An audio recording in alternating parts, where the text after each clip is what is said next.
You get mad. You listen. I know you listen. What's to get mad about now? Oh, they get mad. Well, I don't get mad at Mary Kay. I've had disagreements before. Do you think the whole rotating offensive lineman stuff, which I'm right about? The whole the Super Bowl window number 2, which, by the way, go after. Did they get rid of Andrew Berry? So you and I and a lot of people believe that they're not in Super Bowl window number 2. They clearly believe they are in Super Bowl window number 2. They didn't get rid of Andrew Berry. That's not a complete reset. I think there's no doubt, like, the anticipation at the start of the year every September of the first game. That's the most fun Browns fans get to have. Yeah. Then there's the wins. The wins are awesome. There's not many of them, but when you actually win a game, just ask anybody that saw the Steelers game, live, how much they enjoyed that. You were in the 537 section. You weren't. Where do you put coaching search? Like, you've gotten rid of the coach that's been bad for 2 years. So we don't have to have those arguments anymore. Like, should they fire him? We're done with that.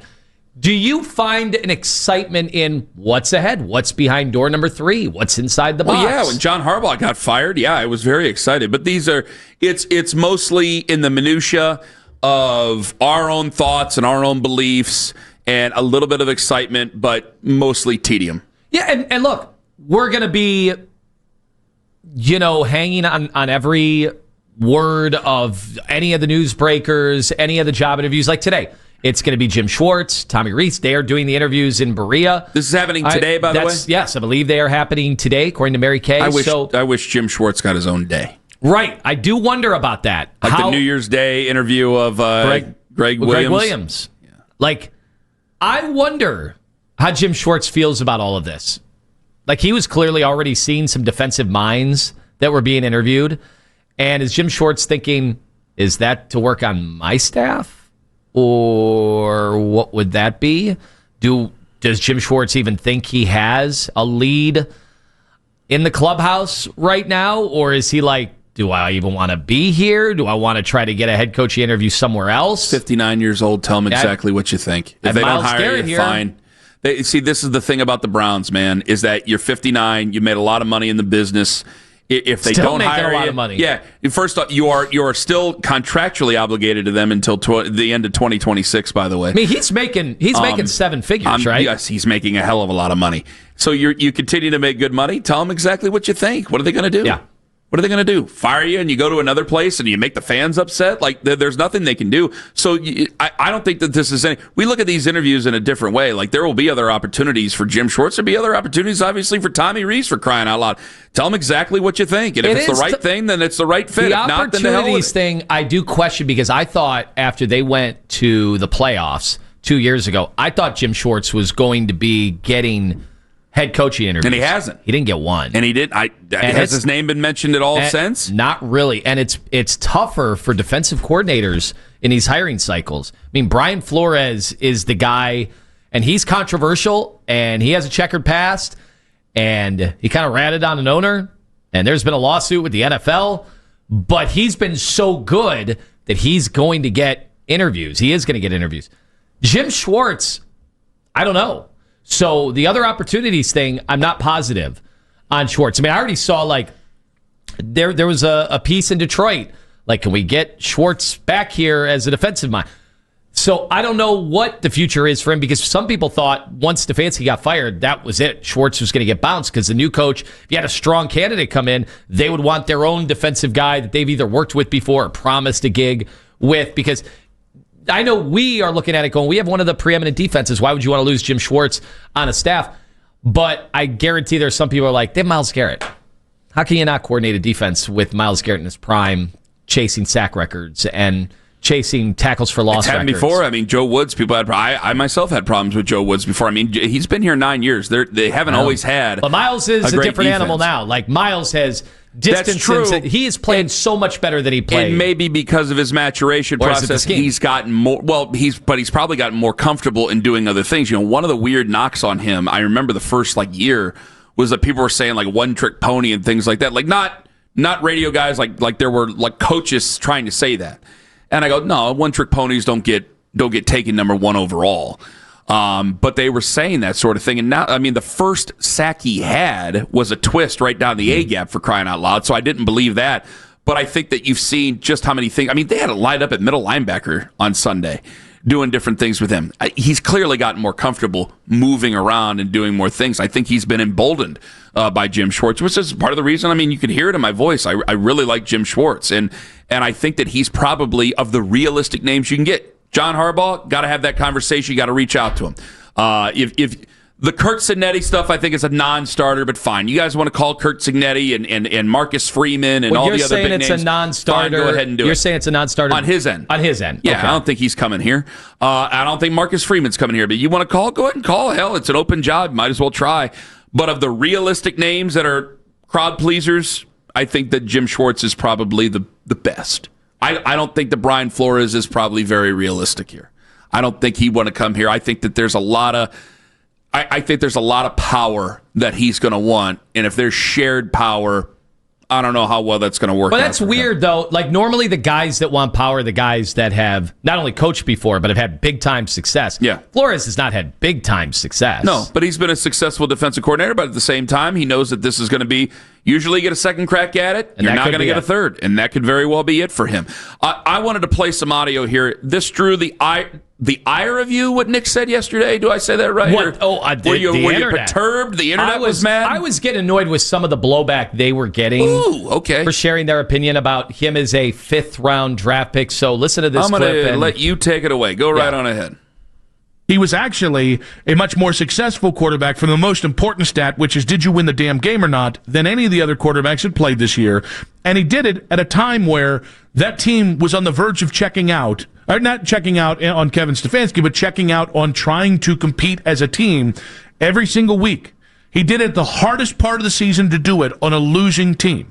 So I hope that Shedeur looks at this and goes, well, the stats might end up hurting me here or there, but you know what, damn it, I wanted to play this year, and I put tape out there that says I belong in the NFL and that I'm not a fifth-round pick. Because I think if you still are calling him a fifth-round pick after what you saw, you're either telling me you don't know football or you don't like Shedeur and just nothing you saw other than 300 yards a game is going to make a difference, or I'm going to go back to one, you don't know football. Unfortunately, I feel like way too many people are going to fall in that first category, though. Well, because I don't care about that. I care that the Browns don't fall in that category. Well, but they might, though. That's the problem, is that whatever this new head coach is, he's going to have his say in the matter. And this is where Andrew Berry's got to stick to his guns and talk about what he's seen and talk about the development and everything else. But like there's a real chance that's the only opportunity Shedeur ever gets. That does exist out there. I hope, obviously, that's not true. And I hope it's I hope it's also not the equation where he doesn't get another chance for 6 years and then is able to showcase Geno Smith style what exactly he can do. But how the NFL works, they work very, very heavily off unfair first impressions and unfair evaluations where people don't actually watch the entire games the way that we were watching them and go through the ebbs and the flows, and they just dismiss it at hand. And unfortunately for Shedeur, he's got to be up against that now. When it comes to the draft, Jonathan's right. We weren't fair about Tyler Shuck because he wasn't playing in the NFL. We weren't fair about Jackson Dart because he wasn't playing in the NFL. So Jonathan's right about that. What was the problem with what Nick said? Well, first of all, that the internet, I didn't see this. What was the internet mad about? That if you think that Shedeur is still a fifth-round pick based on his body of work this year, which was incomplete, but his body of work, then you don't know football. Now, I thought people were being too harsh on them, to be honest, and when you call it like that, that was a harsh thing to say. So if you say something harsh, don't expect I love not get something harsh back, bud. I love the opinions. Anybody that comes after me for my Shedeur opinions, I read it all. I do. I don't just mute it. There are people that just mute conversations. I read all of it, the full body of work, because I want to make sure. I want to stay grounded, and I want to see what the arguments are. Some of it's a debate tactic. Like, I like to see what my opponent is saying so I can formulate, a response. But in this case, like, I disagree with Jonathan at the end that, like, NFL teams are not evaluating him properly. Like, they're watching every play. It's what pro personnel does because he said Shedeur might not be on the Browns next year. Every other scout, every other team's, scouting, they have to look at all, especially quarterbacks, most important position of sports. They're not on vibes. Like, they're not on. They might want to know how's the guy interact in the locker room, but they are going to heavily scrutinize every single snap, especially because you might play against Shedeur Sanders. So your defense needs to scout every snap. So to say that, he's not going to be fairly evaluated, that's just not how the NFL works. Every team is evaluating every snap. None of it's wasted. That's what putting the work is every single day in a building. They could just end up being wrong. I mean, you could put the work in and end up being wrong. It happens a lot. These are people. We did the work on Deshaun Watson and what happened. Listen. So, but the thing that I question when it comes to what Nick said, he's not a 5th round pick. What is he? What, based on his body of work this year? Day 2. What is he? His talent. We never thought his talent was a 5th round pick. No. We thought his talent, especially after the combine, I'm like, all right, 2nd or 3rd round, whatever. So I've never thought that I've always thought he had arm talent. I didn't question, some people question his mobility. I'm like, no, he'll be able to take off and run when need be. He's not going to be Michael Vick. He's not going to be Lamar Jackson. He's not going to be Drake May. But he's got some mobility. Right. He's got some chops in the pocket. He also makes some of the worst decisions any quarterback makes in the NFL. I'd consider him probably a 3rd rounder. But I'm comparing him probably to Dylan Gabriel. That's probably not right. I think Dylan Gabriel should be the 5th rounder, and I think he should be the 3rd rounder. I agree with you there. Because I just think there's higher upside there. So you took the safety pick in the 3rd round instead of the 5th round there, where you could have just kept on waiting, and then you could have taken somebody else who could have helped out. And more since talent. It was a good draft, I assumed it would have been more talent. I think, again, what people are getting mixed up in is that when I say I don't want to take a Ty Simpson or something like that, they take it as if I want to make an investment in Shedeur. There's no way I can look you guys dead in the eye and think that he's the guy that we need to invest in. I do not believe right now that he's a franchise quarterback, or at least I can't tell you he's a franchise quarterback right now. But I say the same exact thing for Ty Simpson, except one guy I do believe is going to be drafted in the 1st round, and that's Ty Simpson, and that's why I don't want to make that investment. I'm investing in the Browns. I have time to wait another year. It's not where I think a lot of us just look at Shedeur, and they're tired of having the arguments. They're having the arguments with the people who are overzealous in their love for Shedeur Sanders, and they don't see that as reality. I think if you went to Brook Park Road in Parham at a bar and talked with a guy about the Browns, I think a lot of guys would go, yeah, I mean, I think he's got some talent, but yeah, if you were in a position at number 1 overall, you're going to take Fernando Mendoza. Well, we're not in a position at number 1 overall, and I don't think you're going to be able to trade up to number 2, and I'm not just going to take this other guy and invest in him because you're investing in him. What I'm doing is right now, as of right now, I'm investing in the Browns. If I find myself in a position to go up to number 2, hey, let's talk about it. But I don't think you will. So I'll invest in the Browns, and if Shedeur takes advantage of that, God bless him. It'd be great. But that's not what I'm doing. That's why this is where I disagree. Hate this. What, you disagree with me or Jason him? Lloyd. Jason Lloyd, who said get Shedeur out of here. I don't agree with that. He's been such a problem. I don't agree with that either. There have been little nitpicks that I've had. I would have had those nitpicks with any quarterback. I mean, I all the time because you're judging everything. You're judging everything. But I think by and large, like Shedeur seems like a really good kid. I think my problem is more with some of his fans who take things to such a level and think that he represents something bigger. I'm like, we could just talk football here. But my issue, and you're not wrong there, my issue is that, Jason, I think, is a little bit too focused on that. I was in the building too. I think that a lot of guys, I'm sure that there were some veterans who were, all right, let's see what this is, because they've been through them all when it comes to quarterbacks with the Browns. But I think there were a lot of guys who found him to be affable. It wasn't like guys he's launching were mad. Balls down the field, and they're actually making plays. There's a vertical threat all of a sudden. I'm sure some of those players were persuaded. But I don't think that Shedeur Sanders didn't go up to the podium and push aside Dylan Gabriel or push aside Joe Flacco.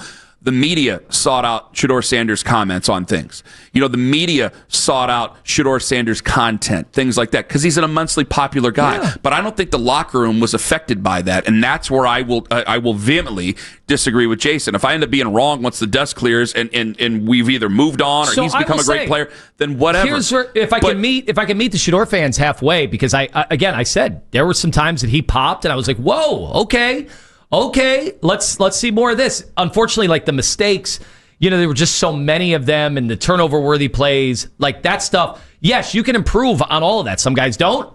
I've seen Baker Mayfield's making the same interceptions, throwing the same interceptions he did. Josh Allen's he's running backwards, taking some bad sacks. Okay, he did that year 1. Some things you can't totally escape from. And so then you get to what are some of the other qualities, what are some of the other traits. I will say one opinion I've definitely pivoted on.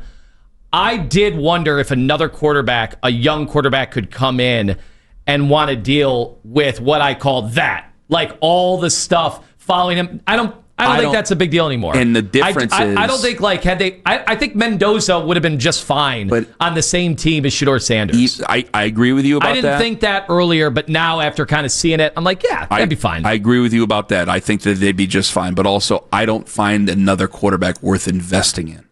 My investments are in the Browns in the future. Again, if Shedeur ends up taking advantage of that, or Deshaun somehow took advantage of that, fine. But if they don't, then I know that guy's going to be there for 2027. I know that guy's going to be there for 2027 and 2028 as that new guy gets off to his start of his career. See, that's where I think that people get mixed up in, is that they don't see Shedeur as a franchise guy, or they know I can't tell him he's a franchise guy, so just get rid of him. He ain't worth it. If I just get rid of him and he ain't worth it, and I just bring in somebody else in the first round, I'm just doubling down on another mistake. And that's what I'm not willing to do. At the back end of the first round, I'm not willing to do that. I'm not going to have more of these conversations about this. I want to get it right and invest in somebody I think is worth it. And if he takes advantage of it, fine. But I think that and because of the investment that you have in Deshaun Watson, whoever ends up being the next head coach, I think have to have an open mind going, all right, let's see what we can do with these guys, because right now we're in a bit of a bind here. This isn't ready-made. And so Shedeur did not play horrifically enough for me to say absolutely not to 2026 no matter what. The expectations for me are not high for that football team.